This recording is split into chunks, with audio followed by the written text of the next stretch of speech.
ഏറ്റവും പ്രിയങ്കരായ സഹോദര കവികൾ ജയകുമാർ സർ, പ്രഭാവർമ്മ, ജോയ് സർ, നിങ്ങൾക്കൊക്കെ വേണ്ടി അവരെ 3 പേരെയും സഹർഷം ഈ പരിപാടിയിലേക്ക് സ്വാഗതം ചെയ്യുന്നു. എന്നെ തന്നെയും ഞാൻ സ്വാഗതം ചെയ്യുന്നു. ഏതായാലും വളരെ സന്തോഷം. ഞാൻ കവിത എഴുതി തുടങ്ങിയ കാലം മുതൽക്കുള്ളൊരു ചർച്ചയാണ് കവിതയ്ക്ക് ഛന്ദസ് വേണോ വേണ്ടേ. 53 വർഷമായി. എൻ്റെ ആദ്യത്തെ കവിത പ്രസിദ്ധീകരിച്ചത് 11 വയസ്സിലാണ്. അപ്പം അന്ന് തൊട്ട് ഈ ചർച്ചയ്ക്ക് തീരുമാനമായിട്ടില്ല. ഏതായാലും മാതൃഭൂമി ഇന്ന് തന്നിരിക്കുന്ന വിഷയം കവിതയുടെ ആത്മാവാണ് ഛന്ദസ് എന്നാണ്. അതിലൊരു തീരുമാനമുണ്ട്. നമ്മൾ ആത്മാവാണ് ഛന്ദസ് എന്ന് തീരുമാനിച്ചിട്ടാണ് ഈ ചർച്ച തുടങ്ങുന്നത്. ഇന്ത്യൻ പോയറ്റിക്സ്, ഭാരതീയ കാവ്യമീമാംസ പ്രകാരം വേദങ്ങളുടെ ഉപശാസ്ത്രം, വേദാംഗ ശാസ്ത്രങ്ങളിൽ ഒന്നാണ് ഛന്ദശാസ്ത്രം. വേദാംഗങ്ങൾ കൽപ്പം, നിരുക്തം, ഛന്ദോവിചിതി, വ്യാകരണം, ജ്യോതിഷം എന്നിങ്ങനെയാണ്.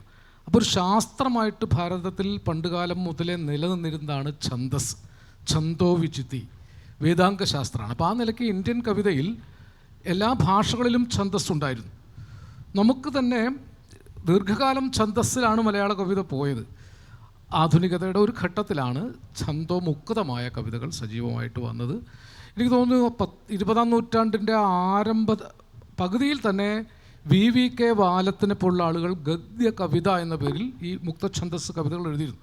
നമുക്ക് ചമ്പുക്കളുണ്ട്. ഗദ്യപദ്യമിതം കാവ്യം ചമ്പൂരീത്യഭിധീയത എന്നാണ്. ഗദ്യവും പദ്യവും ചേർന്നതാണ്. അതിലെ ഗദ്യം താളത്തിലുള്ളതാണ്.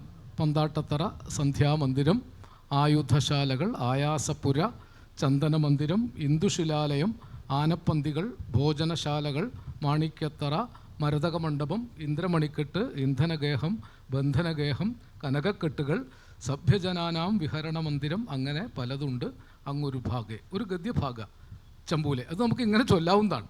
പന്താട്ടത്തറ, സന്ധ്യാമന്ദിരം, ആയുധശാലകൾ, ആയാസപ്പുര, ചന്ദനമന്ദിരം, ഇന്ദുശിലാലയം, ആനപ്പന്തികൾ, ഭോജനശാലകൾ, മാണിക്യത്തറ, മരതകമണ്ഡപം, ഇന്ദ്രമണിക്കെട്ട്, ഇന്ധനഗേഹം, ബന്ധനഗേഹം, കനകക്കെട്ടുകൾ, സഭ്യജനാനാം വിഹരണമന്ദിരം, അങ്ങനെ പലതുണ്ട് അങ്ങൊരു ഭാഗേ. അപ്പോൾ മലയാളത്തിലെ ഗദ്യവും ചൊല്ലാവുന്നതായിരുന്നു, പദ്യം പോലെയായിരുന്നു. ഞാൻ ആമുഖമായിട്ട് ഇത്രയും പറഞ്ഞുകൊണ്ട് ഈ കവിതയുടെ ആത്മാവാണ് ഛന്ദസ് എന്ന വിഷയത്തിൽ ഗദ്യത്തിലും പദ്യത്തിലും എഴുതിയിട്ടുള്ള, മുക്തഛന്ദസ്സിലും ധാരാളം എഴുതിയിട്ടുള്ള ആളാണ്. ഗാനങ്ങൾ ധാരാളം എഴുതിയിട്ടുള്ള, വാക്കിൻ്റെയും ഭാഷയുടെയും ഗാനാത്മകതയെക്കുറിച്ച് തികഞ്ഞ ബോധ്യമുള്ള ജയകുമാർ സാറിനോട് ആദ്യം സംസാരിക്കാൻ അപേക്ഷിക്കുന്നു.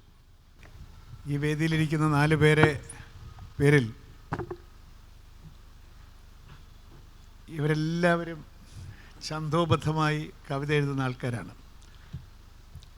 അലങ്കോട്, പ്രഭാവർമ്മയും ജോയിയും ഒക്കെ തന്നെ ഛന്ദോബദ്ധമായി എഴുതുന്നവരാണ്, വൃത്തത്തിൽ എഴുതുന്നവരാണ്, വൃത്തത്തിലോ താളത്തിലോ ഒക്കെ എഴുതുന്നവരാണ്. ഞാൻ ഈ രണ്ടും ചെയ്യും. ഈ രണ്ടും ചെയ്യുന്നത് എന്തുകൊണ്ടെന്ന് ചോദിച്ചാൽ, ഇന്നത്തെ ഇവിടുത്തെ വിഷയത്തിൽ എനിക്ക് തന്നെ ഉള്ളിൽ തീർപ്പായിട്ടില്ല എന്നുള്ളത് കൊണ്ടാണ്. ഇടയ്ക്ക് വൃത്തത്തിലും എഴുതും, വൃത്തമല്ലാതെയും എഴുതും.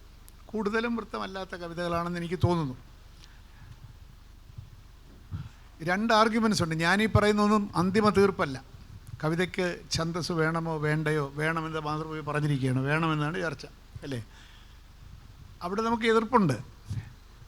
ഛന്ദസ് ഒരു ഭാരമൊന്നുമല്ല. പക്ഷേ ഛന്ദസ് ഇല്ലാത്തത് കൊണ്ട് കവിത ആയില്ല എന്നോ, ഛന്ദസ്സുണ്ട് എന്നുള്ളത് കൊണ്ട് മാത്രം കവിതയായെന്നോ പറഞ്ഞുകൂടാ. അത് പദ്യമാവും, പക്ഷേ കവിത മറ്റെന്തോ ആണ് എന്ന് വിചാരിക്കുമ്പോൾ ഛന്ദസ്സില്ലെങ്കിലും തിരക്കേടില്ല, കവിത ഉണ്ടായാൽ മതി എന്ന് നമ്മൾ പറഞ്ഞു പോകും. ഛന്ദസ്സിൻ്റെ കുഴപ്പം, വൃത്തത്തിൻ്റെ കുഴപ്പം എന്തെന്ന് ചോദിച്ചാൽ, അത് നമുക്ക് ഇത് കവിതയാണ് എന്നൊരു ഇല്യൂഷൻ ഉണ്ടാക്കിത്തരും. അതിൻ്റെ പ്രാസം, ദ്വിതീയക്ഷര പ്രാസം, അതിൻ്റെ ഒക്കെ കൂടെ നോക്കുമ്പോൾ ഇതൊരു കവിതയാണല്ലോ രൂപത്തിൽ, അപ്പോൾ ഇത് കവിത തന്നെ ആയിരിക്കുമെന്ന് കവിയും അങ്ങ് വിശ്വസിച്ച് കളയും. അങ്ങനെ മലയാളത്തിൽ ഈ ഇപ്പോൾ ലീലാകൃഷ്ണൻ പറഞ്ഞതുപോലെയുള്ള ചമ്പുക്കൾ, അതിനുശേഷം തന്നെ ഒരുപാട് കവിതകൾ, എന്താണ് കത്തൊക്കെ എഴുത്ത്, മുക്തകങ്ങൾ, കത്തുകളൊക്കെ എഴുത്തിൽ അങ്ങോട്ടോട്ട് എഴുതുക. ഇവിടെ കത്ത് കിട്ടി, വിവരം ഗ്രഹിച്ചു ഞാൻ, മുത്തുപോലെ തെളിയുന്നു മാനസം, ഒരു കവിതയാണ്. ഉപമയുണ്ട്, മുത്തുപോലെ, മുത്തു. അപ്പോൾ ഇങ്ങനെയൊക്കെയുള്ള കവിതകളെല്ലാം കൊണ്ട് ഇവിടെ ആകെ കൽമഷമായിരുന്ന ഒരു കാലമുണ്ടായിരുന്നു. പിന്നെ ചങ്ങമ്പുഴയും ചെയ്തു വെച്ച ഒരു വലിയ കുഴപ്പമുണ്ട്. ചങ്ങമ്പുഴ കവിത എന്ന് പറയുന്നത് ഈ മധുരം, അതിമധുരമാണത്. അതിനകത്ത് ലയിച്ചു പോയാൽ പിന്നെ ഇങ്ങനെയാണ് കവിത എഴുതേണ്ടതെന്നുള്ളത് ഒരു തലമുറ മുഴുവൻ ശീലിച്ചു പോയി. അങ്ങനെ അവരും കവിത എഴുതി. ചങ്ങമ്പുഴയുടെ ഇൻസ്പിറേഷനൊട്ട് ഇല്ലാതാനും. അപ്പോൾ ഈ ഫോം മതി കവിതയ്ക്ക് എന്ന് തോന്നി. അത് ഒരു അതിവൈകാരികതയോ അതികാൽപ്പനികതയും ഈ പിന്നെ വൃത്തത്തിൻ്റെ ചിട്ടവട്ടങ്ങളും മാത്രം മതി കവിതയ്ക്ക് എന്ന് തോന്നിയ ഒരു ഘട്ടത്തിൽ വ്യത്യസ്തമായ ആശയങ്ങളും അത്ര എന്താണ് ഛന്ദോബദ്ധമല്ലാത്ത ഒരു ജീവിത യാഥാർത്ഥ്യങ്ങളുമൊക്കെ ആവിഷ്കരിക്കേണ്ടി വന്നപ്പോൾ ഛന്ദസ്സിനേക്കാൾ പ്രധാനം കവിതയാണ് എന്ന് തോന്നിയപ്പോൾ ചില കവികൾ ഇതിനെ ഭേദിച്ചു. ഇപ്പം എൻ വി കൃഷ്ണവാര്യരായാലും ശരി, അല്ലെങ്കിൽ പിന്നീട് വന്ന നമ്മൾ ആധുനിക കാലത്തുള്ള കവികളൊക്കെ തന്നെ സച്ചിദാനന്ദനും കടമ്മനിട്ട രണ്ടും എഴുതിയിട്ടുണ്ട്, പിന്നെ ആറ്റൂര് ഒക്കെ തന്നെ ഇത് വൃത്തം വേണ്ട എന്ന് വിചാരിച്ചിട്ട് എഴുതിയവരാണ്. കെ ജി ശങ്കരപ്പിള്ള വൃത്തത്തിൽ എഴുതിയിട്ടുണ്ടോ എന്ന് തന്നെ എനിക്ക് സംശയമാണ്. അപ്പോൾ അങ്ങനെ ഒരു കവിത തുടങ്ങി. ആ ശാഖയാണ് ഇന്ന് സമകാലിക കവിതയായി അരങ്ങു വാഴുന്നത്. ലീലാകൃഷ്ണൻ്റെ കവിത അല്ല എന്നോ പ്രഭാവർമ്മയുടെ കവിത അല്ല എന്നും അല്ല ഞാൻ പറഞ്ഞു വരുന്നത്. എന്നാലും ഇപ്പം മാതൃഭൂമിയൊക്കെ എടുത്ത് മറിച്ചു നോക്കിയാൽ സമകാലിക കവിതയായിട്ട് വരുന്നതിനകത്ത് ഛന്ദസ് വർജ്യം എന്നുകൂടി പല കവികളും കരുതിയിട്ടുണ്ട്. ഇത് രണ്ടിൻ്റെ ഇടയ്ക്കുള്ള ഒരു മിതമായ ഒരു സ്ഥലത്താണ് എൻ്റെ നിപ്പ്. ആവശ്യമുണ്ടെങ്കിൽ ഛന്ദസ്സാവാം, ആ വിഷയം ആവശ്യപ്പെടുന്നുവെങ്കിൽ ഛന്ദസ് ഒരു ഭാരമല്ല. പക്ഷേ ഛന്ദസ്സിൽ എഴുതാൻ എളുപ്പമല്ല, അത് ജോലിയുണ്ട് കേട്ടോ. പക്ഷേ വൃത്തമില്ലാതെ എഴുതുന്നതും എളുപ്പമല്ല. അതിന് മറ്റൊരു കാര്യം, അത് എളുപ്പമാണ് എന്ന് തോന്നിയിട്ട് എന്താണോ ഒരു കാലത്ത് വൃത്തത്തിൽ എഴുതപ്പെട്ട കവിതയെ ഇല്ലാതാക്കിയത്, അതേ രീതിയിൽ വൃത്തമില്ലാതെ എഴുതുന്ന കവിതയെ ഇല്ലാതാക്കിക്കൊണ്ടിരിക്കുന്ന ഒരു സമയത്ത് ഒരു റിയാക്ഷൻ ഉണ്ടാകാനും സാധ്യതയുണ്ട്. വൃത്തത്തിൽ എഴുതിയാൽ മതി എന്നൊരു റിയാക്ഷൻ ഉണ്ടായിക്കൂടുന്നില്ല. കാരണം ഇപ്പോൾ കവികൾക്ക് പരമസ്വാതന്ത്ര്യമാണ്. എന്ന് വെച്ചാൽ അവിടെ ഭരണഘടനയെ എഴുതിയിട്ടില്ല. ഭരണഘടന എഴുതപ്പെട്ടിട്ടില്ലാത്ത ഒരു രാജ്യത്തെ പ്രജകളെപ്പോലെ ഇവരാഘോഷിക്കുകയാണ്, എന്തും എഴുതാം എന്ന്. മാത്രവുമല്ല, ഒരു സമകാലിക കവി എന്നുള്ള നിലയ്ക്ക് ഞാനീ പറയുന്നത് വിവാദമായാലും എനിക്ക് വിരോധമില്ല, ആവാൻ വഴിയില്ല. കാരണം അത്രമാത്രം ഒരു സെലിബ്രിറ്റി അല്ലാത്തതുകൊണ്ട് വിവാദമാവാൻ വഴിയില്ല. പക്ഷേ എന്താണ് എനിക്ക് പറയാനുള്ളതെന്ന് വെച്ചാൽ, ഈ കവിതയിൽ വൃത്തമില്ലാതെ നമുക്ക് ഗദ്യത്തിൽ എഴുതാമെന്നുള്ളത് കൊണ്ട് എന്ത് നോൺസെൻസിക്കലായിട്ടും എഴുതാമെന്ന് മാത്രമല്ല, അങ്ങനെയാണ് എഴുതേണ്ടത്, ഇതാണ് ഉത്തരാധുനികതയുടെ മുഖം എന്നൊക്കെ പറഞ്ഞിട്ട് എത്ര ഗഹനമായ ആശയങ്ങളെയും വർജിക്കാമോ അത്രയും നല്ലത്. എത്രയും നല്ല ആശയങ്ങളെ എത്ര ബാലിശമായി അവതരിപ്പിക്കാമോ അതാണ് പുതിയ മലയാള കവിതയുടെ മുഖം എന്നൊക്കെയുള്ള രീതി പ്രബലമാവാൻ കാരണം ഈ വൃത്തത്തിൻ്റെ പോലും നിയന്ത്രണമില്ലാത്തത് കൊണ്ട് എന്തുമാവാം എന്നൊരു വിചാരത്തിലാണ്. അങ്ങനെ എന്തുമാവാനുള്ള മേഖലയല്ല കവിത. ഇത് ആത്മാവിൻ്റെ ഒരു പറിച്ചു വയ്ക്കുന്നതാണ് ഈ കവിത എന്ന് പറയുന്നത്. അത് ലാഘവ ബുദ്ധിയോട് കൂടിയോ എല്ലാം ഒരുതരം പരിഹാസത്തോടു കൂടിയോ മാത്രം നേരിടേണ്ട കൈകാര്യം ചെയ്യേണ്ട ഒന്നാണ് കവിത എന്നെനിക്ക് വിചാരമില്ല. ഞാനൊരു ഇൻ്റർവ്യൂവിൽ പറഞ്ഞ പോലെ, ഏതെങ്കിലും പുതിയ കവിയോട് നമ്മൾ ചോദിക്കുകയാണ് എന്താണിത്, ഇതിനകത്ത് കാര്യമായ ഒന്നുമില്ലല്ലോ എന്ന് ചോദിച്ചാൽ, ഇപ്പോൾ അക്കാദമിക് പണ്ഡിതന്മാർ സ്ഥിരമായി നമ്മളോട് പറഞ്ഞുകൊണ്ടിരിക്കുന്നതും നമുക്ക് പൂർണ്ണമായി മനസ്സിലാക്കിയിട്ടില്ലാത്തതുമായ ഒരു സ്റ്റാൻഡേർഡ് ഉത്തരമുണ്ട്. സർ, ബൃഹദാഖ്യാനങ്ങളുടെ കാലം കഴിഞ്ഞു പോയി സർ. ഇതെന്താണ് നിങ്ങൾക്ക് അറിയാമെങ്കിൽ ഈ ചർച്ച തീരണമെന്ന് പറഞ്ഞു തന്നാൽ കൊള്ളാം. ഇത്രയുമാണ്. ഞാൻ ഈ രണ്ടിൻ്റെയും ഇടയ്ക്ക് നിൽക്കുന്ന ഒരാളാണ്. ആവശ്യമെങ്കിൽ വൃത്തത്തിൽ എഴുതാം, അത് വൃത്തം ഭാരമാണെങ്കിൽ ഗദ്യത്തിൽ എഴുതാം. കവിത ഉണ്ടാകണമെന്നേ ഉള്ളൂ, എഴുതുന്നത് കവിതയാകണമെന്നേ ഉള്ളൂ എന്നാണ് എൻ്റെ നിർബന്ധം. ഒരു കാര്യം കൂടെ പറഞ്ഞ് ഞാനങ്ങ് തരാം. എന്ന് വെച്ചാൽ ഇപ്പോൾ ഇംഗ്ലീഷ് കവിത നമ്മൾ ആസ്വദിക്കുകയാണ്. My love is like a red red rose. ഇതിനകത്ത് വൃത്തമൊന്നുമില്ല, പക്ഷേ നമുക്കറിയാം ഇതിനകത്തൊരു കവിതയുണ്ടല്ലോ, my love is like a red red rose. എനിക്കതിനകത്ത് കേകയും നദോ എന്നതോ ഒന്നും വേണ്ടത് ആസ്വദിക്കാൻ.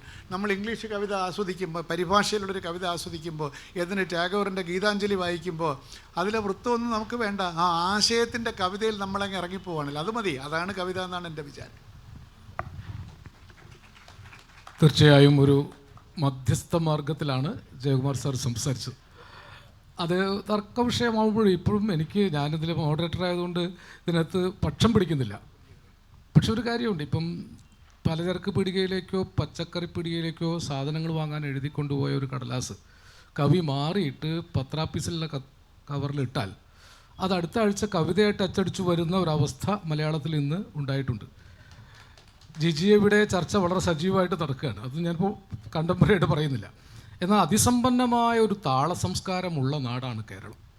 ഭാഷയ്ക്കും താളമുണ്ട്. വെറുതെ ഭാഷ ഇവിടെ വരിക, തകിട തകിട, അല്ലേ, ഇത് തരിക, തക തകിട എന്നിങ്ങനെ താളമുള്ളതാണ്. പ്രഭാവർമ്മ ദീക്ഷിച്ചെഴുതുന്ന ആളെ. താളം മാത്രമല്ല, ദണ്ഡകങ്ങൾ, അപൂർവ സംസ്കൃത വൃത്തങ്ങൾ തൊട്ട് ദ്രാവിഡ വൃത്തങ്ങളൊക്കെ ധാരാളം ഉപയോഗിക്കുന്ന, അനായാസം അയത്ന ലളിതമായി വൃത്തം ഉപയോഗിക്കുന്ന, നിങ്ങൾ അദ്ദേഹത്തിൻ്റെ ശ്യാമമാധവം പോലെയും കനൽ ചിലമ്പ് പോലെയും രൗദ്ര സാത്വികം പോലെയുമൊക്കെയുള്ള ദീർഘകാവ്യങ്ങൾ, ഞങ്ങളുടെ തലമുറയിൽ ഇത്രയും ദീർഘമായ മനോഹര കാവ്യങ്ങൾ എഴുതിയ അപൂർവം കവികളിൽ ഒരാൾ. അതിൽ ദണ്ഡകങ്ങളൊക്കെ ശ്യാമമാധവത്തിലൊക്കെ അതിമനോഹരമായ ദണ്ഡകങ്ങൾ ഉപയോഗിച്ചു. സംസ്കൃത വൃത്തങ്ങൾ തന്നെ അതീവ മനോഹരമായിട്ട് അവതരിപ്പിച്ചിട്ടുണ്ട്. അപ്പോൾ അദ്ദേഹത്തിന് ഇതിനെക്കുറിച്ച് എന്താണ് പറയാനുള്ളതെന്ന് കേൾക്കാം. ഞാൻ വർമ്മയെ ആദരപൂർവ്വം ക്ഷണിക്കുന്നു.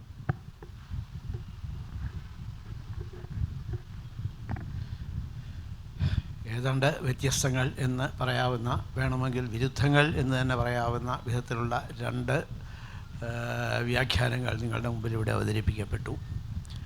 എന്നാൽ അതിനകത്ത് യോജിപ്പിൻ്റേതായ മേഖലകളില്ലേ? യോജിപ്പിൻ്റേതായ മേഖലകളുണ്ട്. എന്നാൽ അതിൽ ഏതൊരു വ്യക്തിയുടെ ഏത് നിലപാടിനോട് യോജിക്കുന്നു, ഏത് വ്യക്തിയുടെ ഏത് നിലപാടിനോട് വിയോജിക്കുന്നു എന്ന് പറയാൻ എനിക്ക് കഴിയുമോ എന്ന് ചോദിച്ചാൽ കഴിയില്ല എന്ന ഒരു ദയനീയമായ അവസ്ഥ എനിക്കുണ്ട് താനും. കവിതയുടെ ആത്മാവ് ഛന്ദസ് എന്ന ഒരു ശീർഷകം മുൻനിർത്തിയാണ് നമ്മൾ ചർച്ച ചെയ്യുന്നത്. ആ ശീർഷകത്തോട് എനിക്ക് യോജിപ്പില്ല എന്ന് ആദ്യമായി തന്നെ അറിയിക്കട്ടെ. കവിതയുടെ ഛന്ദസ് അല്ല ആത്മാവ്, അല്ലെങ്കിൽ കവിതയുടെ ആത്മാവ് അല്ല ഛന്ദസ്. വളരെ സബ്റ്റിൽ ന്യൂവാൻസസ് എന്നോ ക്രീം എന്നോ ഒക്കെ പറയാവുന്ന ചില അട്രൻസസ്, സുപ്രീം പോയറ്റിക് അട്രൻസസ് എന്ന് പറയാം, അങ്ങനെയുള്ളത് നമ്മളുടെ വായനയുടെ ഏതെങ്കിലുമൊക്കെ ഘട്ടത്തിൽ നമ്മളുടെ മനസ്സിലേക്ക് ഉണരും. അത് നമ്മളുടെ മനസ്സിനെ അതുവരെ അറിയാത്ത ഏതൊക്കെയോ അനുഭൂതിലാവണ്യത്തിൻ്റേതായ ഒരു അലൗകിക ലോകത്തേക്ക് ഉയർത്തി എടുക്കും. അതുവരെ അറിഞ്ഞിട്ടില്ലാത്ത ഏതോ അതീത ജീവിത സത്യത്തിൻ്റേതായ തെളിവെളിച്ചം നമ്മളുടെ മനസ്സിലേക്ക് ചില വാങ്മയങ്ങൾ പകർന്നു തരും. അത് നമുക്ക് നമ്മുടെ തന്നെ ജീവിതത്തെ, നമുക്ക് ചുറ്റുമുള്ളവരുടെ ജീവിതത്തെയൊക്കെ വ്യാഖ്യാനിക്കുന്നതിന് വേണ്ട ഏതൊക്കെയോ മുഴക്കോലുകൾ തരും. ഇങ്ങനെയൊക്കെ തരുന്ന, അതായത് അനുഭൂതിയുടേതായ ഒരു പ്രസരണം നമ്മുടെ മനസ്സിൽ സാധ്യമാക്കുന്ന, അനുഭവങ്ങളുടേതായ നവീന മണ്ഡലങ്ങളിലേക്ക് നമ്മളെ നയിക്കുന്ന സുപ്രീം പോയറ്റിക് അട്രൻസ്, അതാണ് കവിത എന്ന് വിശ്വസിക്കുന്നയാളാണ് ഞാൻ. അതുകൊണ്ട് അത് ഗദ്യത്തിലുമാകാം പദ്യത്തിലുമാകാം. എന്നാൽ മറ്റൊന്നുണ്ട്, അത് ജി ശങ്കരക്കുറുപ്പ് ഒരിക്കൽ പറഞ്ഞു വെച്ചിട്ടുണ്ട്. സ്വയം അന്തർനിഹിതമാം താളരാഗലയം ഛന്ദോമയം ജഡപദങ്ങൾക്ക് ചിറകേകുന്നു എന്നതാണത്. സ്വയം അന്തർനിഹിതമാം, അതായത് ഈ വരികളിങ്ങനെ എഴുതി പോകുമ്പോൾ അതിനകത്ത് ഇൻഹറൻ്റായിട്ട് ഒരു സംഗീതധാരയുണ്ട്. ആ സ്വയം അന്തർനിഹിതമാണത്, അങ്ങനെ ഒളിഞ്ഞിരിക്കുക. അങ്ങനെ ഒളിഞ്ഞിരിക്കുന്ന സ്വയം അന്തർനിഹിതമാം താളരാഗലയം, ഈ താളവും രാഗവും ഒക്കെ ചേർന്നൊരു ലയം ഉണ്ടാക്കുന്നുണ്ട്. അതാണ് ഛന്ദസ്. ഛന്ദോമയം ജഡപദങ്ങൾക്ക് ചിറകേകുന്നു, ജഡപദങ്ങൾക്ക് പോലും അത് ചിറകേകുന്നു. അതുകൊണ്ട് ശങ്കരക്കുറുപ്പ് പറഞ്ഞതിനോട് എനിക്ക് യോജിപ്പാണുള്ളത്. അതായത് ഒരു സവിശേഷമായ ഭാവത്തിൻ്റെ വിനിമയത്തിന്, ഒരു സവിശേഷമായ അർത്ഥത്തിൻ്റെ പ്രസരണത്തിന് ഒക്കെ ഇത് വലിയ തോതിൽ സഹായകമാകുന്നുണ്ട്. ഇപ്പോൾ ഒരാൾ വൃത്തത്തിലാണോ എഴുതേണ്ടത്, വൃത്തമുക്തമായിട്ടാണോ എഴുതേണ്ടത് എന്ന് ചോദിച്ചാൽ എനിക്ക് കൃത്യമായി മറുപടിയൊന്നും പറയാനില്ല. ഇവിടെ ശ്യാമമാധവത്തെക്കുറിച്ച് സൂചിപ്പിച്ചു. ശ്യാമമാധവത്തിൽ ഇങ്ങനെ സംസ്കൃത വൃത്തങ്ങളുണ്ട്, ദ്രാവിഡ വൃത്തങ്ങളുണ്ട്. അതിങ്ങനെ എഴുതി വരുമ്പോൾ ശാർദൂല ക്രീഡിതം, ശക്തര, ഉപേന്ദ്രവജ്ര, ഈ പറഞ്ഞ പോലെ ദണ്ഡകം, ഇതിലൊക്കെ ഈ കവിത ഇങ്ങനെ വാർന്നു വരുന്നു. ഞാനത് എഴുതി വയ്ക്കുന്നു. I was instrumental in getting this thing written എന്ന് പറഞ്ഞാൽ അതായിരിക്കും ശരിയെന്ന് എനിക്ക് തോന്നുന്നു. അതിനോടൊക്കെ വിയോജിപ്പുള്ളവരുണ്ടാവാം. ഏതായാലും എനിക്ക് അങ്ങനെ ഒരു അനുഭവമാണ് ഉണ്ടായത്. അത് എഴുതുന്നതിനിടയ്ക്ക് ഞാനിങ്ങനെ ആലോചിച്ച് ഈ സംസ്കൃത വൃത്തത്തിലൊക്കെ ഇന്ന് എഴുതിയാൽ ഇതിനെ will there be any takers for this? ആരെങ്കിലും ഇത് വാങ്ങുമോ? ആരെങ്കിലും വായിക്കുമോ? പിന്നെ എന്തിനാണ് ഇതിങ്ങനെ താൻ എഴുതുന്നത് എന്ന് ആരോ എൻ്റെ ഉള്ളിൽ നിന്ന് എന്നോട് ചോദിച്ചു. പക്ഷേ എൻ്റെ ഉള്ളിൽ നിന്ന് തന്നെ എനിക്കൊരു മറുപടി കിട്ടി. നിങ്ങൾക്ക് എങ്ങനെയാണോ വരുന്നത് അതല്ലേ സ്വാഭാവികത, അങ്ങനെ തന്നെ എഴുതുക. എനിക്ക് ഗദ്യം വഴങ്ങും. എത്രയോ കാലമായിട്ട് എൻ്റെ ജീവിതം തന്നെ, ഈ ജീവിതോപാധി തന്നെ ഗദ്യം എഴുത്താണ്. അതുകൊണ്ട് എനിക്ക് വിഷമമൊന്നുമില്ല ഈ ശ്യാമമാധവൻ എന്ന കൃതി ഗദ്യത്തിലാക്കാനോ ഒരു നോവൽ രൂപത്തിലാക്കാനൊക്കെ പറ്റും.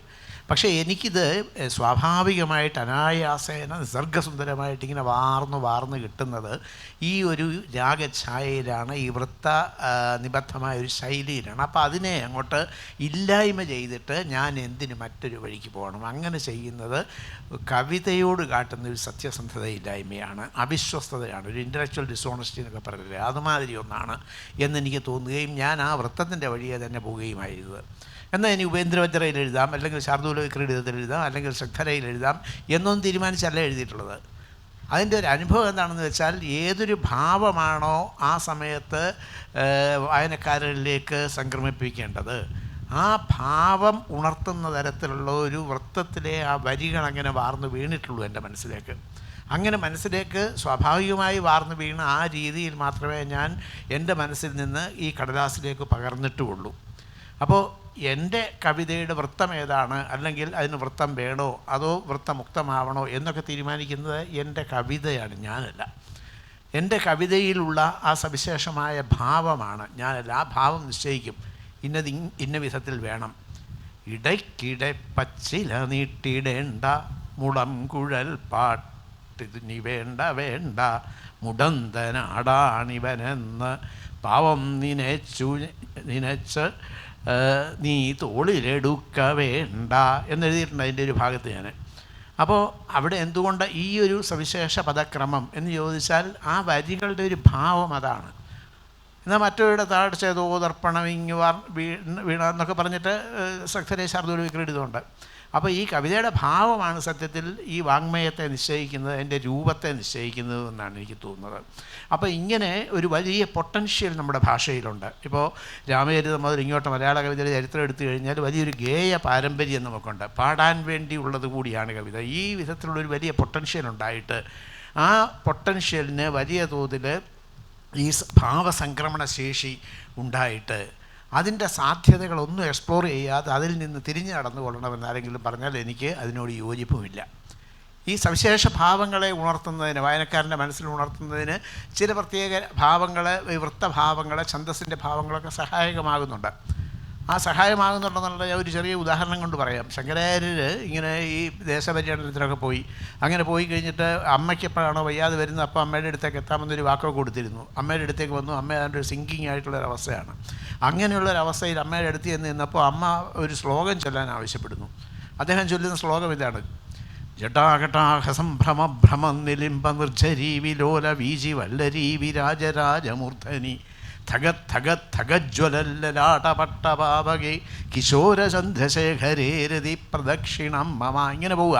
അപ്പോൾ ഈ ജടാകടാഹ സംഭ്രമഭ്രമം നിലിംബ എന്നൊക്കെ കേട്ടപ്പോൾ ഈ അമ്മയുടെ മനസ്സിൽ വലിയ രൗദ്ര ചിത്രങ്ങളാണ് തെളിയുന്നത്. അമ്മ തടഞ്ഞു എന്നാണ് പറയുന്നത്. അമ്മ തടഞ്ഞിട്ട് പറഞ്ഞു, ഇതല്ല എനിക്ക് വേണ്ടത്, ഞാൻ ഇങ്ങനെ മരണത്തിലേക്ക് അങ്ങ് വഴുതി വീഴുകയല്ലേ. അപ്പോൾ എൻ്റെ മനസ്സിനൊരു സാന്ത്വനമാകുന്ന, അതായത് സൂത്തനിങ് എഫക്റ്റ് ഉണ്ടാക്കുന്ന എന്തെങ്കിലും ചൊല്ലാൻ പറയുമ്പോൾ ഈ ജടാകടാഹ സംഭ്രമമൊക്കെ മാറ്റിവെച്ചിട്ട് വിഷ്ണുഭുജംഗം ചൊല്ലുന്നു: ചിദംശം വിഭും നിർമ്മലം നിർവികൽപ്പം നിരീഹം നിരാകാരമോങ്കാരഗമ്യം ഗുണാതീതമവ്യക്തമേകം തുരീയം പരം ബ്രഹ്മയം വേദതസ്മൈ നമസ്തേ.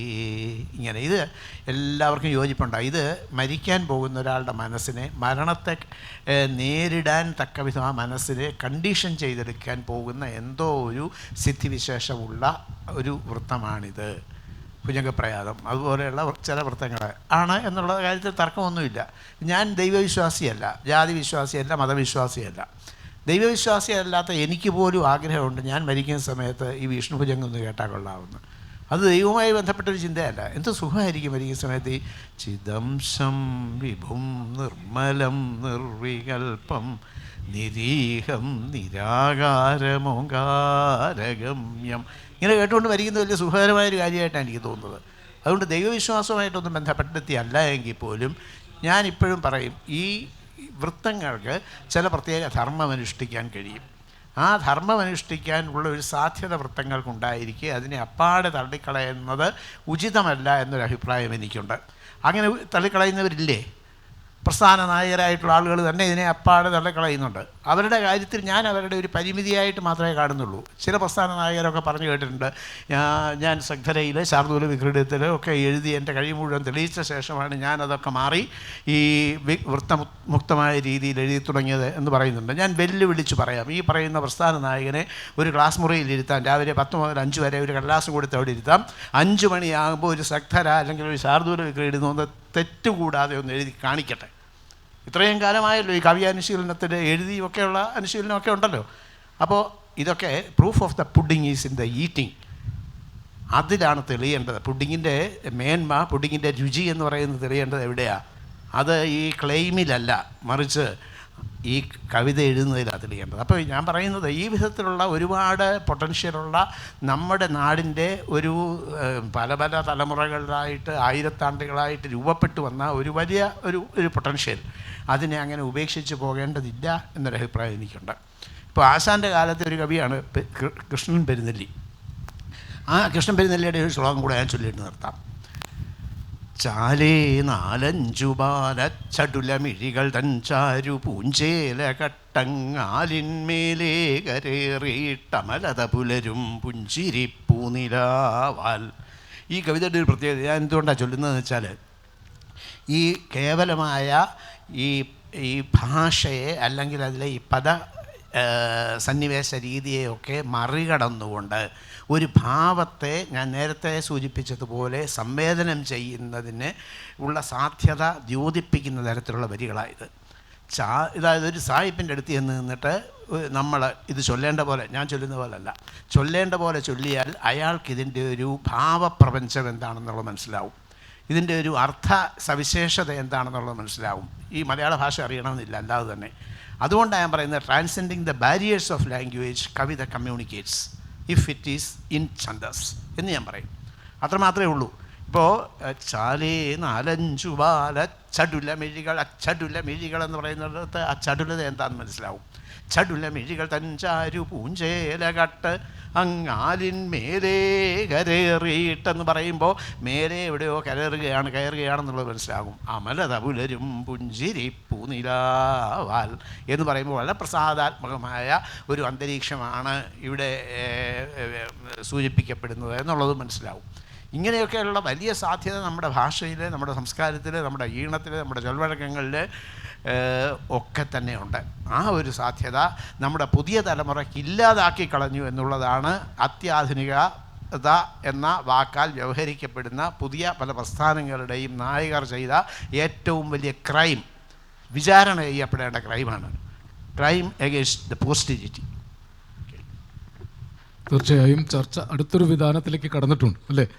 ഈ ഛന്ദസ് സ്വാഭാവികമായി ഉണ്ടാകുന്നതാണ്. ഛന്ദസ്സില്ലായ്മ പ്രമേയം ആവശ്യപ്പെടുന്നത് അറിയാതെ ശില്പമായി മാറുകയാണ്. അതൊരു ന്യായമായ കാര്യമാണ്. എഴുതുന്ന ഒരാളെന്ന നിലയ്ക്ക് എനിക്ക് തോന്നിയിട്ടുള്ളത്, നമ്മളിപ്പം മുക്തഛന്ദസ്സിൽ എഴുതി കളയാം എന്ന് കരുതി എഴുതുന്നതല്ല. പലപ്പോഴും പുതിയ കവികളുടെ പലരുടെ കവിതകളിലും ഛന്ദസ്സുണ്ട്. BK ഹരിനാരായണനൊക്കെ ഭുജംഗപ്രയാദത്തിൽ എഴുതിയ കവിത ഞാൻ പോയി. ഷീജ വക്കത്തിൻ്റെ വിയോഗിനി, അവരൊരു പക്ഷേ വിയോഗിനിയാണെന്നും ഭുജംഗപ്രയാദാണെന്നൊന്നും മനസ്സിലാക്കിയിട്ടുണ്ടാവില്ല. ബാലേന്ദ്രൻ ചുള്ളിക്കാട് ശാഖയും ഇലകളും പൂക്കളുമില്ലാത്തൊരു ജീവിത തമോവൃക്ഷം വിണ്ട് വാർന്നൊലിക്കുന്ന ചൂടെഴും ചറം പോലെ എന്ന് ഗദ്യത്തിൽ ഗസലിൽ എഴുതിയിട്ടുണ്ട്. ശരിക്കത് കേകയാണ്. ശാഖയും ഇലകളും പൂക്കളുമില്ലാത്തൊരു ജീവിത തമോവൃക്ഷം വിണ്ടുവാർന്നൊലിക്കുന്ന എന്ന രീതിയിൽ ചൊല്ലിപ്പോകാവുന്നത് മുക്തഛന്ദസ്സായി മുറിച്ചെഴുതിയിരിക്കുക. ഇപ്പോൾ കവിതയിൽ ഇങ്ങനൊരു സാധ്യതയുണ്ട്. ഇപ്പോൾ കവിത കേട്ട് മരിക്കുക, അത് പ്രധാനപ്പെട്ട കാര്യം. ശങ്കരാചാര്യരുടെ കഥ പറഞ്ഞു, മലയാളികളാണ് ഈ കവിത കേട്ട് മരിക്കുന്നത്. മരിക്കാൻ നേരത്ത് രാമായണം കേൾപ്പിക്കുന്നത്, മരിക്കുമ്പോൾ കവിത കേൾക്കുന്നതാണ് ഏറ്റവും വിശുദ്ധമായ അനുഭവം. ഇപ്പോൾ അതല്ല പ്രശ്നം. ചിലപ്പോൾ വെറുതെ ഇരിക്കുന്ന ആൾ കവിത കേട്ടാൽ മരിച്ചു പോകുന്ന അവസ്ഥ ഉണ്ടായി. അങ്ങനെ കവിത മാരകമായി തീരാമോ എന്നൊരു പ്രശ്നവും ഉണ്ടല്ലോ. പോട്ടെ, ഞാൻ വിമർശനത്തിന് വേണ്ടി പറഞ്ഞതല്ല. നമ്മുടെ മികച്ച കവികളിൽ ഒരാളാണ് VP ജോയ് സാർ. അദ്ദേഹം നമ്മുടെ ചീഫ് സെക്രട്ടറി ആയിരുന്നു. ജോയ് വാഴയിൽ എന്ന പേരിൽ അദ്ദേഹം ധാരാളം കവിതകൾ വർഷങ്ങളായിട്ട് എഴുതി പോരുന്നു. ഛന്ദസ്സിൻ്റെ സൂക്ഷ്മ സൗന്ദര്യവും പ്രയോഗഭംഗിയും മനോഹരമായിട്ട് ഉപയോഗിക്കുന്ന കവികളിൽ ഒരാളാണ് ജോയ് സാർ. അപ്പോൾ ഈ വിഷയത്തിൽ ഈ 2-3 പക്ഷങ്ങളിൽ അദ്ദേഹം എന്ത് പറയുന്നു എന്ന് കൂടി നമുക്ക് കേൾക്കാം. സാദരം ക്ഷണിക്കുന്നു. ഇവിടെ പറഞ്ഞ അഭിപ്രായങ്ങളിലെല്ലാം വളരെയധികം സത്യമുണ്ട് എന്ന് നമുക്കെല്ലാം അറിയാം. ഛന്ദസ് വാക്യം രസാത്മകം കാവ്യം എന്ന് പറഞ്ഞു വെച്ചിരിക്കുന്നതുകൊണ്ട് വാക്യം, വായും കായും ചേർന്നിട്ടാണ് വാക്യം ഉണ്ടാവുന്നത്. അതിൽ ഒരു കാര്യം കൂടി ചേർക്കുമ്പോൾ, രസം ചേർക്കുമ്പോൾ അത് കാവാന്നാവും, കാവ്യം. അപ്പോൾ വാക്യം എന്നത് തിരിച്ചു പറഞ്ഞാൽ കാവ്യം പോലെയാകും. അപ്പോൾ വാക്യത്തിനെ കാവ്യമാക്കുവാനായിട്ട് നമ്മുടെ പഴയ കാവ്യശാസ്ത്രജ്ഞന്മാർ കണ്ടുപിടിച്ചതാണ് രസം അതിൽ ചേർക്കണമെന്നുള്ളത്. ഈ രസം എന്ന് പറയുന്നത് ഉണ്ടാവുന്നത് എങ്ങനെയെന്നൊക്കെ പലതും പറഞ്ഞിട്ടുണ്ട്. അതിന് രസഭാവധ്വനി, ഭാവം, ധ്വനി, ഇതെല്ലാം അർത്ഥം, ഇതെല്ലാം ചേരുമ്പോൾ അത് രസം ഉണ്ടാക്കും. അങ്ങനെ രസമുണ്ടാക്കുമ്പോൾ അത് കാവ്യമായി മാറും എന്നാണ് പറഞ്ഞു വെച്ചിരിക്കുന്നത്. അതുകൊണ്ടാണ് ഒരുപക്ഷെ കുഞ്ഞുണ്ണി മാഷ് കവിതയിൽ ഒരു വിതയുണ്ട് എന്ന് പറഞ്ഞത്. ഇപ്പോൾ കവിതയിൽ വിതയുണ്ടാവണം. ഈ വിത എന്ന് പറയുന്നത് ഛന്ദസ് മാത്രമാണോ എന്ന് ചോദിച്ചാൽ തീർച്ചയായിട്ടും അല്ല എന്നതാണ് ഉത്തരം. അതിന് യാതൊരു സംശയവുമില്ല. കവിതയുടെ ആത്മാവ് ഛന്ദസ്സാണോ എന്ന് ചോദിച്ചു കഴിഞ്ഞാൽ അതിനും അല്ല എന്ന് തന്നെയായിരിക്കും ഉത്തരം. പക്ഷേ ഛന്ദസ് കവിതയുടെ സൃഷ്ടിക്കുള്ള ഒരു വലിയ ഉപകരണമാണ് എന്നത് ആർക്കും തടയാൻ പറ്റും അല്ലെങ്കിൽ എതിർക്കാൻ പറ്റുമെന്ന് തോന്നുന്നില്ല. ആദികവി ആദ്യ ശ്ലോകം എഴുതിയപ്പോൾ മാ നിഷാദ പ്രതിഷ്ഠാം ത്വമഗമ ശാശ്വതീ സമ യത് ക്രൗഞ്ച മിഥുനാദേകം അവധീം കാമമോഹിതം എന്നെഴുതിയിട്ട് അദ്ദേഹത്തിൻ്റെ ഒരു ശിഷ്യൻ ഭരദ്വാജനോട് പറഞ്ഞു, പാദബദ്ധോക്ഷര സമസ്തന്ത്രീലയ സമന്വിത ശ്ലോകാർത്ഥസ്യ പ്രവൃത്തോ മേ ശ്ലോകോ ഭവതു നാന്യത എന്ന്. അതായത് അദ്ദേഹത്തിന് ഈ പക്ഷിക്ക് അമ്പ് കൊണ്ടുണ്ടായ വികാരമുണ്ടായപ്പോൾ അദ്ദേഹത്തിൽ നിന്ന് പുറപ്പെട്ടത് ഗദ്യമായിരുന്നില്ല, ഒരു പദ്യമാണ് പുറപ്പെട്ടത്. അതാണ് കവി പറഞ്ഞത് പാദബദ്ധോക്ഷര പാദബദ്ധമായ സമ അക്ഷരങ്ങളുള്ള തന്ത്രീലയ സമന്വിതമായ താളമുള്ള ഒരു എന്നിൽ നിന്ന് പുറപ്പെട്ട ഈ ശ്ലോകാർത്ഥനായ എന്നിൽ നിന്ന് അങ്ങനെയാണിത് പുറപ്പെട്ടത്. അതിൻ്റെ പേര് ശ്ലോകമെന്നാണ്, അത് ശ്ലോകമായി ഭവിക്കട്ടെ എന്ന് വാത്മീകി പറഞ്ഞതായിട്ട് രാമായണം. അപ്പം ഈ മനുഷ്യന് വികാരമുണ്ടാകുമ്പോൾ താളത്തിൽ അത് പുറപ്പെടുന്നു എന്നുള്ളതാണ്. വൈകാരിക സ്പന്ദങ്ങൾ താളവുമായിട്ട് വളരെ ബന്ധപ്പെട്ടിരിക്കുന്നു. അതുകൊണ്ടാണ് poetry is when an emotion has found it's thought and thought has found words എന്ന് ഫ്രോസ്റ്റ് പറയാനിടയായത്. അപ്പോൾ അദ്ദേഹം അതുകൊണ്ട് ഈ പോയട്രിയിൽ തീർച്ചയായിട്ടും രമണീയാർത്ഥ പ്രതിപാദക ശബ്ദ കാവ്യ എന്ന് പറയും പോലെ അർത്ഥവും രമണീയമായ അർത്ഥവും ശബ്ദവുമൊക്കെ താളത്തിൽ ചേരുമ്പോൾ കാവ്യമാകുന്നു എന്ന് നമ്മൾ പറയും. അപ്പോൾ ഈ താളത്തിന് ഈ രസം, ഭാവം, ധ്വനി ഇതെല്ലാം അതിനെ സഹായിക്കാനായിട്ടൊരു കഴിവുണ്ട് താളത്തിന്. ആശാൻ വളരെ വ്യക്തമായിട്ട് അർത്ഥത്തിൻ്റെ പ്രാധാന്യം പറഞ്ഞിട്ടുണ്ട്. ശങ്കാവേദമുദിക്കും അർത്ഥരുചിയെങ്ങാ വെറും ശബ്ദമാം അങ്കോലക്കുരുവിൻ്റെ എണ്ണയിലെഴുന്നജ്ജാല കൗതൂഹലം ഹുങ്കാരത്തിലൊടുങ്ങുമോ പരഗുണോത്കർഷങ്ങൾ ഉണ്ടൂഴിയിൽ പൂങ്കോഴിപ്രകരത്തിനും സ്ഥലമഹോ പുംസ്കോകിലങ്ങൾക്കുമേ എന്നാണ് ആശാൻ എഴുതിയിരിക്കുന്നത്. അപ്പം ശങ്കാവേദമുദിക്കും എങ്ങാ വെറും ശബ്ദമാം അങ്കോലക്കുരുവിൻ്റെ എണ്ണയിലെഴുന്നജ്ജാല കൗതൂഹലം എന്നാണ് ആശാൻ ചോദിച്ചിരിക്കുന്നത്. അപ്പോൾ അർത്ഥം വേണം. അർത്ഥവും ആശയവും കവിതയുടെ ആത്മാവ് തന്നെയാണ്, അത് ജീവനാണ്. അതുപോലെ ധ്വനി, ഭാവം ഇതെല്ലാം വേണം. ഇതെല്ലാം കൊണ്ടുവരാനായിട്ടുള്ള ചില ഉപകരണങ്ങൾ കണ്ടുപിടിച്ചിട്ടുണ്ട്. അതിലൊരു ഉപകരണമാണ് ഛന്ദസ്. അത് 6 വേദാംഗങ്ങളിൽ ഒരെണ്ണമാണ് എന്നിവിടെ പറയുണ്ടായി. ഋക്കും യജുസ് മത സാമം അഥർവ വേദം ഛന്ദസ് ഭാഷയുടെ രീതികൾ ശിക്ഷകൽപ്പം ജ്യോത്സ്യം നിരുക്തം ഇവയാണ് പരം. അതെല്ലാം അപരവിദ്യയുടെ ഭാഗമാണ് ഈ വേദങ്ങളുമെല്ലാം. പരത്താൽ ബ്രഹ്മത്തെയാണ് അറിവത് അക്ഷരമാണതെന്നും എന്ന് ഉപനിഷത്തിൽ എഴുതിയിട്ടുണ്ട്, മുണ്ടകത്തിൽ. അപ്പോൾ അതിൻ്റെ കാര്യം എന്താ വെച്ച് കഴിഞ്ഞാൽ, അപ്പോൾ ഈ താളത്തിനൊരു ശക്തിയുണ്ട്.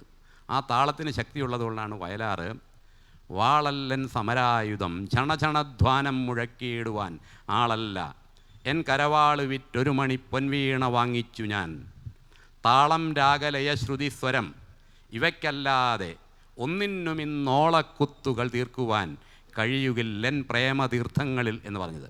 അപ്പം മനുഷ്യൻ്റെ മാനസികമായിട്ടുള്ള പ്രേമതീർത്ഥങ്ങളിൽ ഓളക്കുത്തുകൾ ഉണ്ടാക്കുവാൻ കഴിവുള്ള ഒരു സംഗതിയാണ് താളം, രാഗം, ലയം.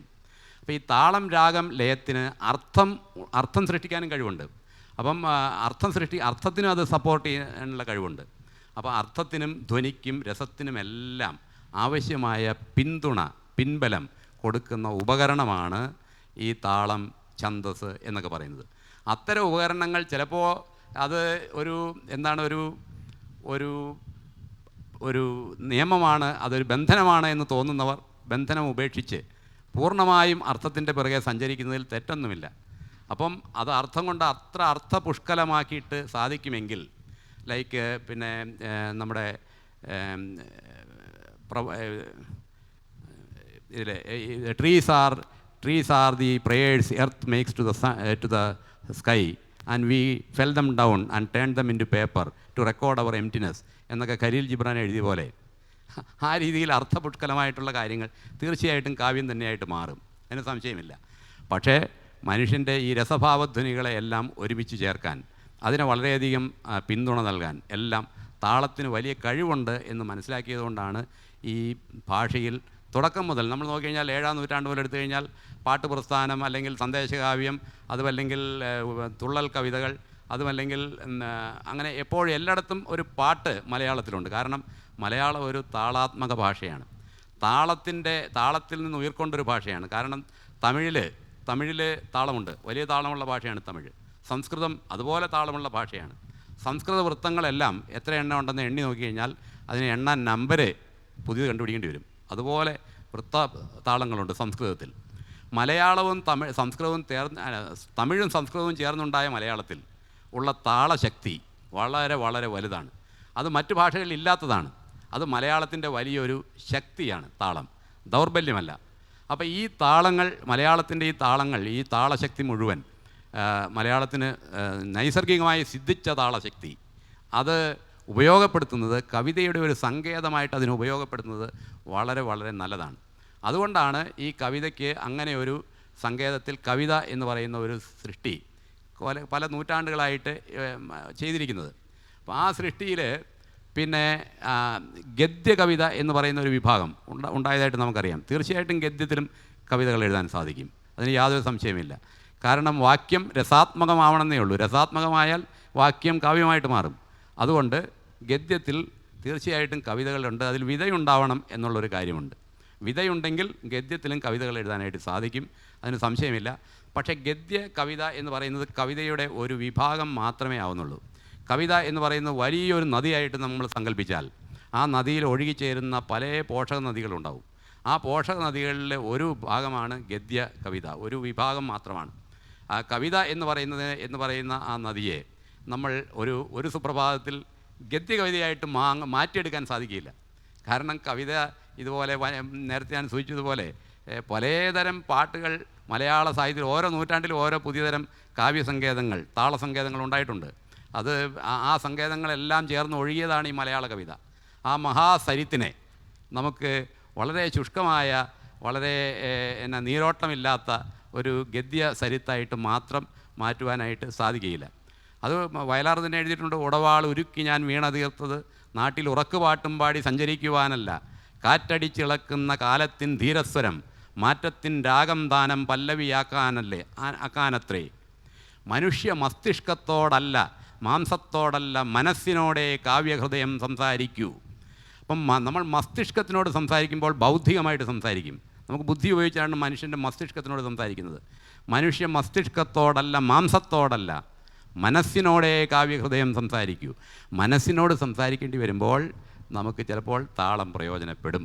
മസ്തിഷ്കത്തിനോട് സംസാരിക്കേണ്ടി വരുമ്പോൾ താളം ചിലപ്പോൾ അത്രയും പ്രയോജനപ്പെടണമെന്നില്ല.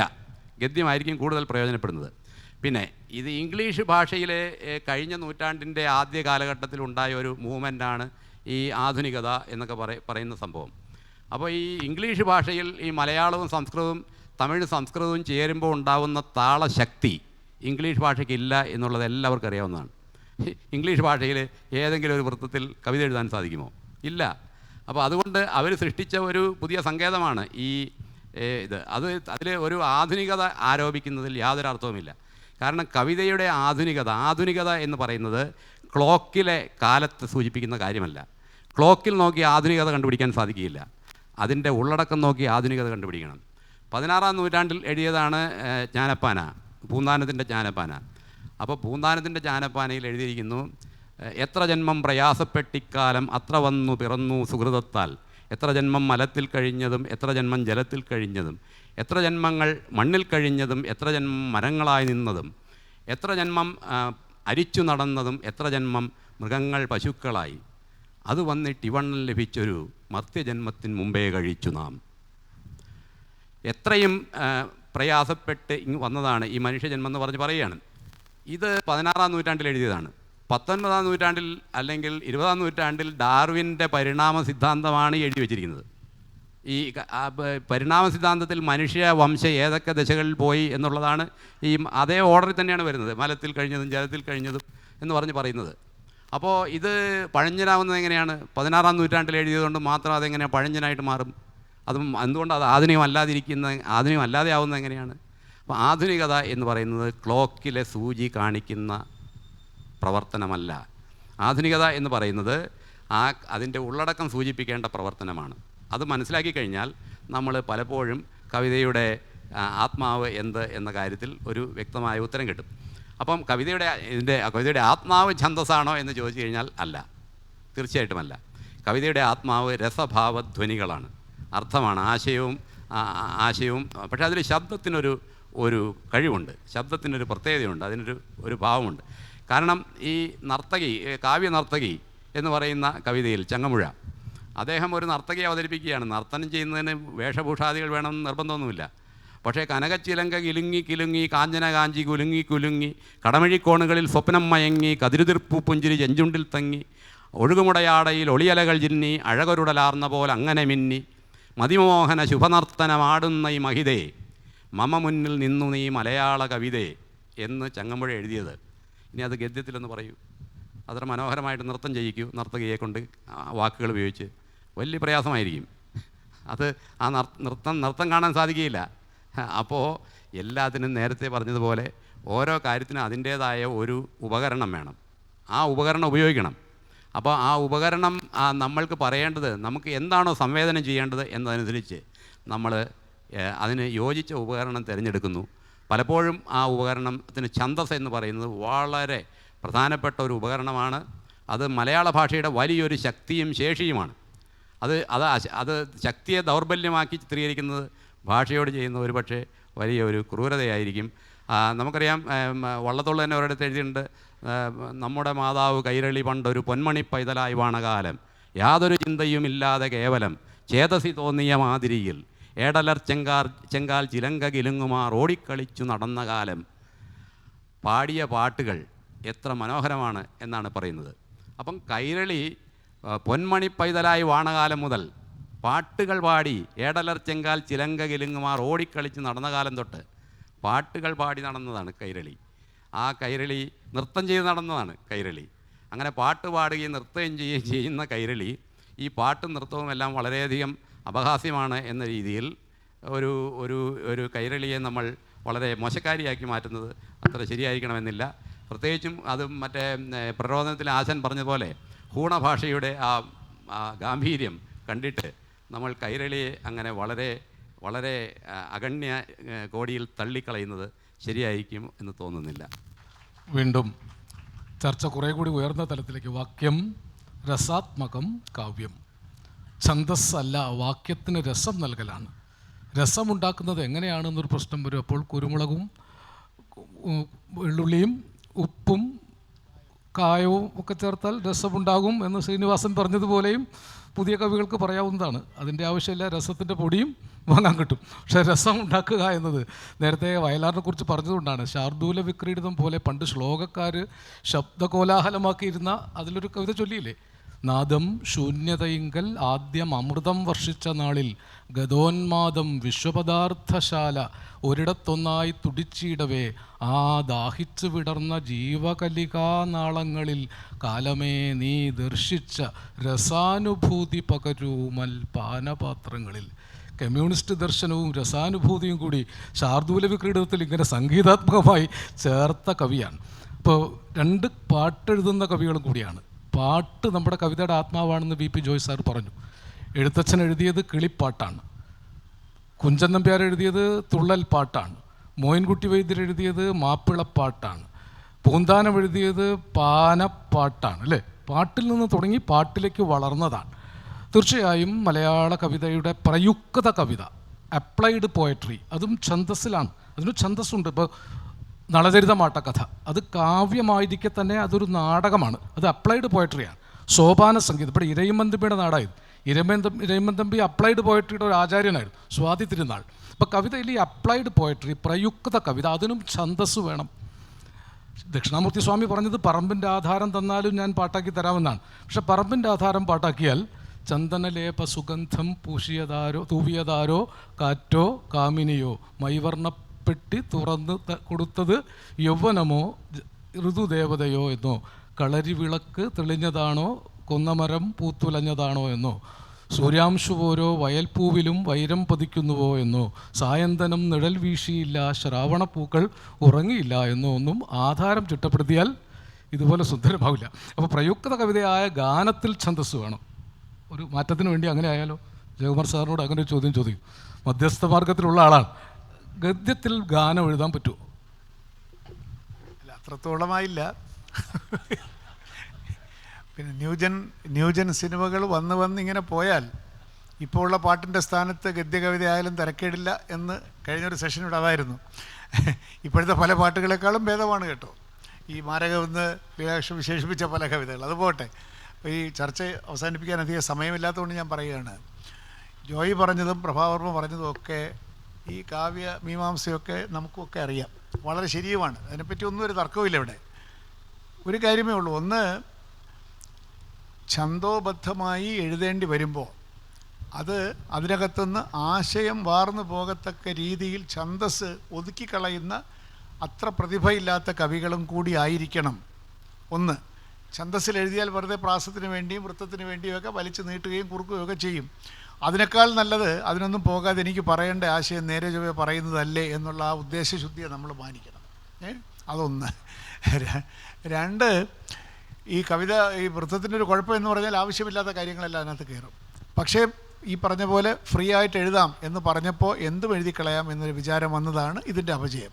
ഇതിന് ഒരു കാര്യം ഓർക്കേണ്ടത്, ഞാൻ ഈ ഗദ്യമത്തിൽ എഴുതുന്ന കവിതയെ ഡിഫെൻഡ് ചെയ്യുകയല്ല, പക്ഷേ എന്തും ഗദ്യത്തിൽ എഴുതിയാൽ കവിതയാകും എന്നെനിക്ക് വിശ്വാസമില്ല. നമ്മുടെ ഭാഷയുടെ താളത്തെപ്പറ്റി ഇവിടെ പറഞ്ഞു. നമ്മുടെ ഭാഷയുടെ താളം കവിതയ്ക്ക് ആവശ്യം വേണ്ട ലയം. ഇത് ശബ്ദലയമോ അത് ശബ്ദലയം മാത്രമാകണം എന്നില്ല, ആശയത്തിൻ്റെ ലയവുമുണ്ട് അതിനകത്ത്. ഇത് നമ്മൾ ഗദ്യത്തിലാണ് എഴുതുന്നതെങ്കിൽ പോലും പിന്നെ വരികൾക്കുമുണ്ട് ഒരു താളം, ഒരു ലയം. അതെല്ലാം കവിതയ്ക്ക് തീർച്ചയായിട്ടും വേണം. അല്ലാതെ ഈ പറഞ്ഞ പോലെ ആധാരത്തിൻ്റെ ഭാഷയിൽ കവിത എഴുതിയാൽ ഗദ്യത്തിൽ എഴുതാൻ അവകാശമുണ്ട് എന്നുള്ളതുകൊണ്ട് എഴുതാൻ പാടുണ്ടെന്ന് ഞാൻ വിചാരിക്കുന്നില്ല.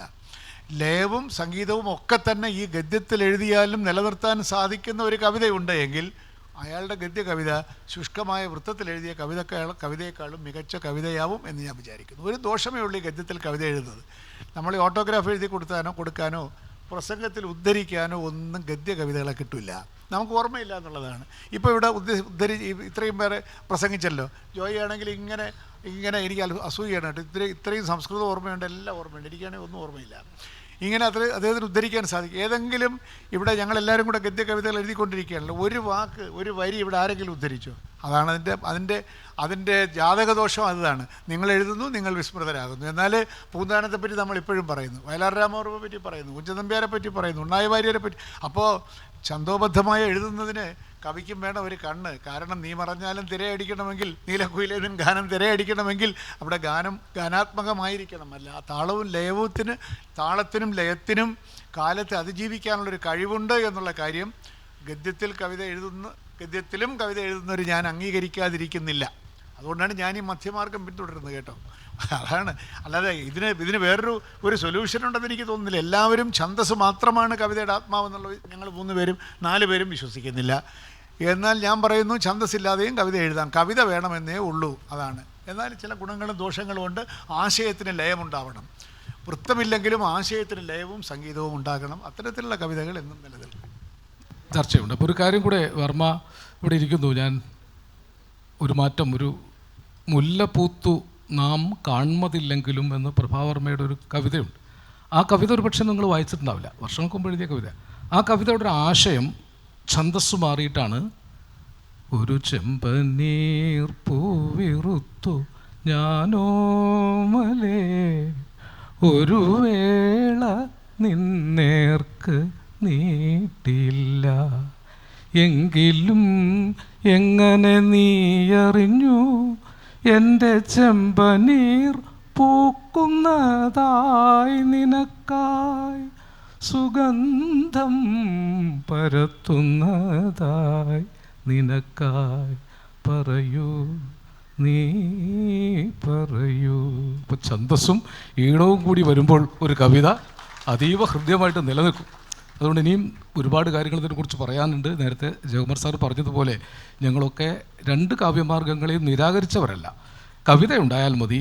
ഒരു പക്ഷേ ഈ KG ശങ്കരപ്പിള്ള കവിത താളത്തിൽ എഴുതിയിട്ടുണ്ട് കേട്ടോ.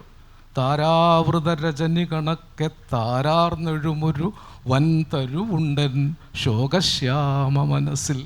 ചങ്ങമ്പുഴ കവിത പോലെ 60കളിൽ KG ശങ്കരപ്പിള്ള എഴുതിയ ഒരു കവിതയാണ് വൻതരുവുണ്ട് ഇതിൻ്റെ ഉള്ളിൽ. അപ്പോൾ ഇവരൊക്കെ നേരത്തെ പറഞ്ഞ പോലെ വളയത്തിലൂടെയൊക്കെ ചാടി ചാടി ചാടി വളയത്തിൽ ചാടാൻ പഠിപ്പിക്കാതെ മറ്റുള്ളവരെ നിലത്ത് വീഴ്ത്തുന്ന അഭ്യാസികളാണ് എന്നുകൂടി ഓർക്കുന്നത്.